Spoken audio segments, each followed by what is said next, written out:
Hi, this is Jay Wilson, Game Director on Diablo 3.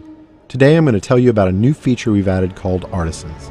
Artisans are special NPCs who help the player in his fight against Diablo by lending their skills as craftsmen. This is a concept of the blacksmith, the first artisan you'll encounter in Diablo 3. You don't start the game with access to artisans. You discover them on your journey through Sanctuary. The loyalty of these craftsmen is not given freely, it has to be earned. When you encounter them in the game, you'll have to gain their trust and loyalty by being the hero that we all know you are. Once you've gained their trust, they will follow you throughout your adventures, aiding you any way that they can.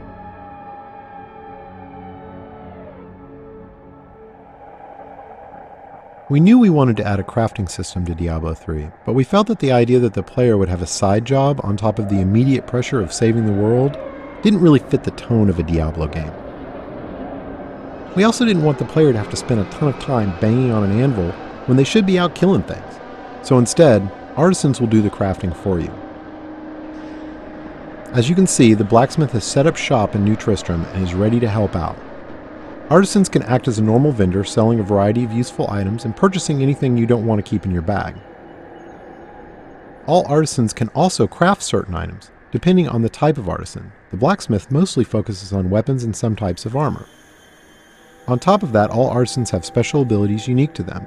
The blacksmith can repair items, but most importantly, he can add gem sockets to some item types that do not already have sockets, regardless of the quality of the item.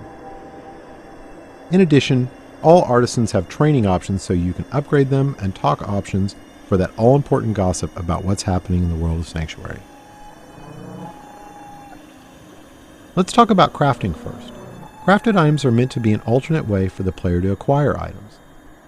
Artisans learn recipes for items as they level up, but some of the best recipes are found in the game world as drops off of monsters.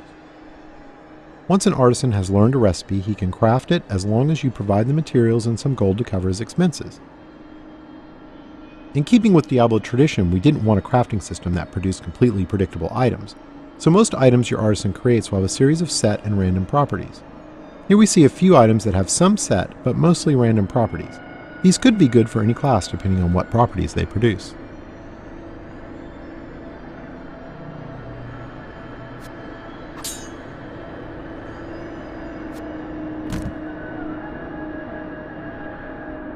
The main special skill of the blacksmith is his ability to add gem sockets to specific item types. This is regardless of quality of the item, so a rare or legendary weapon could have sockets added to it. This allows gems to be used to a much greater degree in Diablo 3 than the previous games.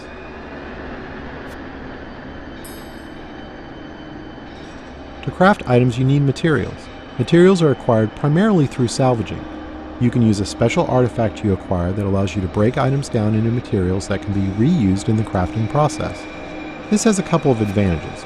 Less trips to the vendor to sell items because you can easily break them down while you're adventuring, and any items you don't need you can recycle in the hopes that they can be turned into something better.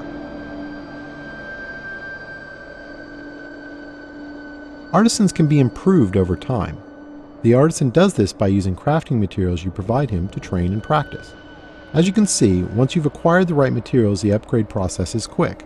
The goal here is to put the time investment into acquiring the materials you need through fighting monsters, not have you spend tons of time in town with your vendor. One of the great things about artisans is that they are visualized in the world. As you can see, now that the blacksmith has leveled up, the look of his shop is improved. Here's an example of how much a single artisan can improve throughout the game with this fully upgraded blacksmith. Once you're done dealing with your artisan, you're free to take your newly acquired fat loot and return to monster fighting and rainbow viewing.